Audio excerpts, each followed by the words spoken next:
This is a introductory comment on the fundamental issue of language.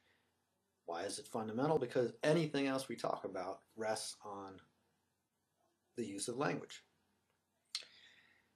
So, just to be clear on what language is real quickly, language involves symbolic codes of sound and even can involve written symbols that further represent the symbolic vocalizations. So we can write down in letters or pictures or whatever these words. Words are just symbols. They're codes. So language is interpretative. It's relational. There's no inherently right or wrong way to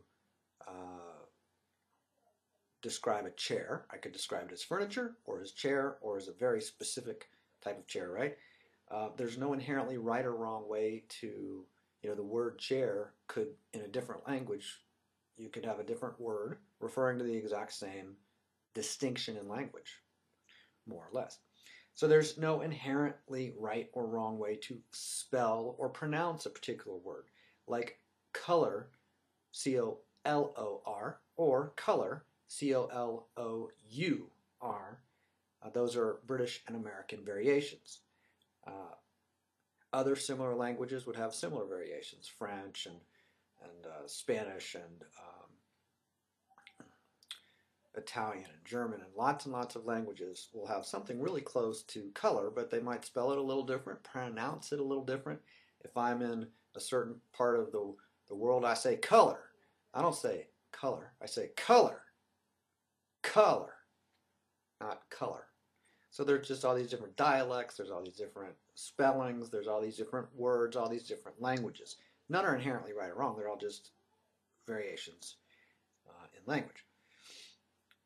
So in 15 years or 1,000 years ago, it could have been or could be acceptable or common in some subculture, in some group of humans, to spell the word color K-U-H-L-E-R,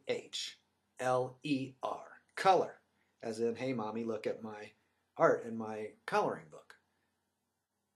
K-U-H-L-E-R, I-N-G, in the case of coloring. So language allows for variations in the interpretations of the symbolic codes of language. So there's lots of different interpretations that we could have for one sequence of sounds, that somebody will say, oh, in Italian, that means this. Or in our subculture, what he's actually implying is the following. So there's all these different interpretations that can be made because language is always interpretive. One can relate to a coloring book in a variety of ways. One can interpret the value or utility of a coloring book in lots of different ways. Just as I said, we can say that a chair is a piece of furniture, or it's a chair, or lots of different category labels in language could apply to the same object.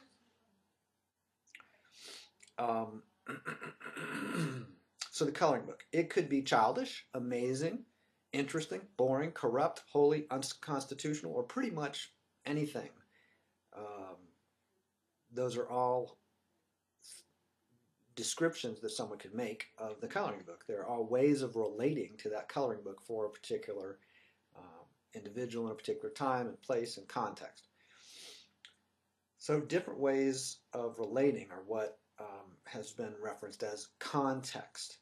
Context are always in place whenever there's a judgment, because a judgment is a way of relating to something. A way of relating to something is what we're calling context, and they produce some kind of judgment or some kind of evaluation, judging it, evaluating it, valuing it, interpreting it. Those are based on a particular perspective or context or a way of relating to something. So in one context, the coloring book is a prized possession with sentimental value. In another context, the book is excellent kindling to start a fire. Look at all those little pieces of paper. You can just rip them out and wad them up and start a fire with it. That's awesome. Another way of relating to a coloring book is as a fly swatter. I pick it up, I use it, and okay, it's a great fly swatter. those are entirely valid ways of relating to the book. And those ways of relating can be reflected in variations in language. So another thing that language allows for is variations in the publicity of a communication. If I tell you only about a particular book, then we might call it our secret, because I've only told you. If lots of people are told the same information or the same content, then it wouldn't be called a secret anymore. So virtually all communications begin as secrets, and some stay secrets, while others slowly or quickly get publicized or not. Further stories can be changed as they get publicized. Let's see that I tell someone a story, and they're however distracted or however focused as I'm speaking. They're however familiar with the language I'm using and the dialect and all those variations. So a few weeks after I tell someone a story, they're talking about me telling the story, and they leave out parts of what I said. Obviously, they might add things that I actually didn't say. That's not as likely, but that might happen. And they certainly would emphasize certain parts of it more than others. And they could even reinterpret or distort parts of it, or at least interpret it differently than I had interpreted it. So there would be an inevitable variation between what I had communicated in some future recapitulation or reference to what I had previously communicated. There's two distinct instances of communication. One that I did, and then a new interpreting, a new communicating, a new formation in language. So language can also include variations in sincerity. That's, again, almost inevitable that over time there's going to be some variations in sincerity. Even within a particular communication here, I give hypothetical examples that aren't real. We could call that pretentious or imaginary or speculative or less sincere or less realistic or something like that. A joke may be nonsense, as in pretend or pretentious. A television program or a movie or a book, they could be fictitious, whether they're identified as such or not. There could be elements of fiction in them. There could be mythology, proverbs, imagination. There could also be deception and lying. There could be misrepresentation, where something is presented as historically accurate and yet might have some element of interpretation or even fantasy or creativity that's completely added. Not only are absolutely some things going to be left out, that's a given, but it's also not that unusual in language for things to be included that are new creations, that are creative. Again, most constructions in language contain a degree of ambiguity or precision, right? There would be a variation or a spectrum between ambiguity and precision. There would be a variation or spectrum between the precise congruence or inaccuracy or accuracy of any particular reference to the past. Whenever we're referencing the past in language, that's not what actually happened. That's some language referencing what happened. You can't, and I can't, capture the fullness of the past in any linguistic reference. Like a photograph only shows one angle. A story only shows one angle. If you have lots and lots of stories and lots of photographs, that increases the amount of information, but it still isn't complete. It can't be, because it's language.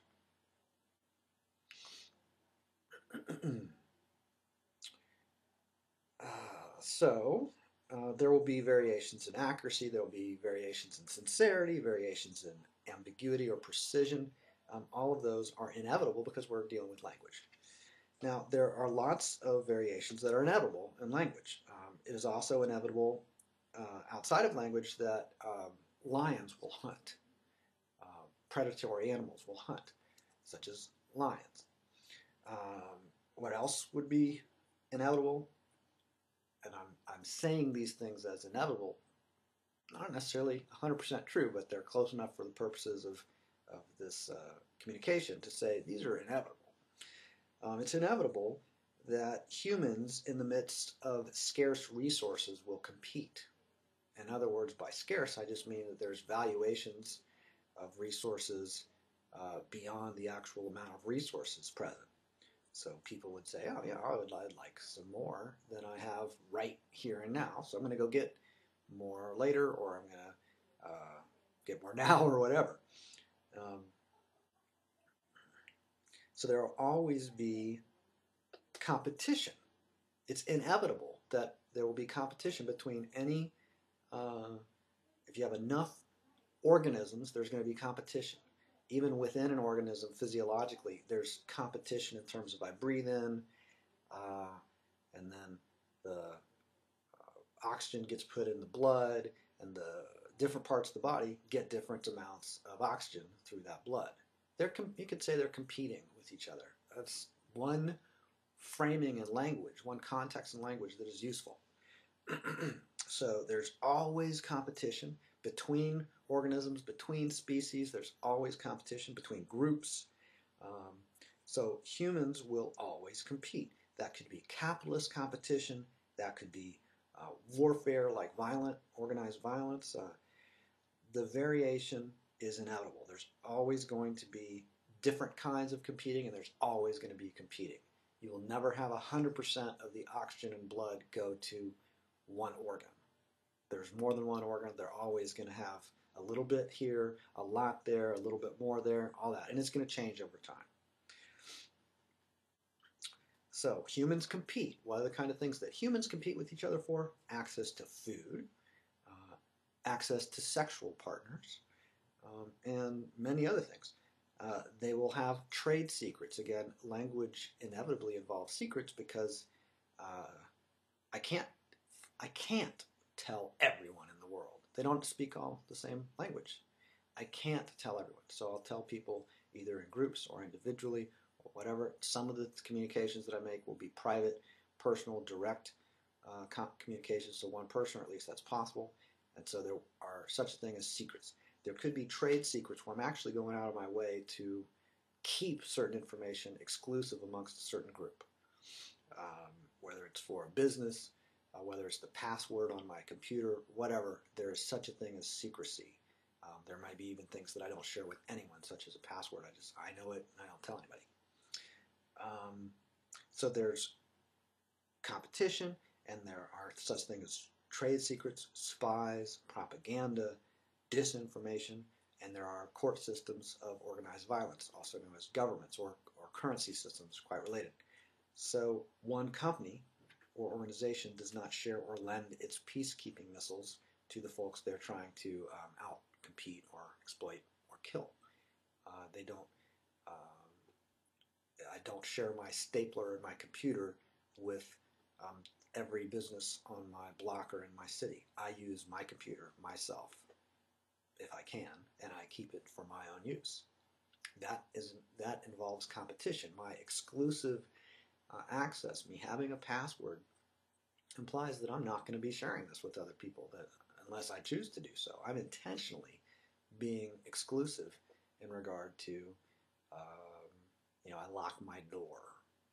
I have a door. I lock it.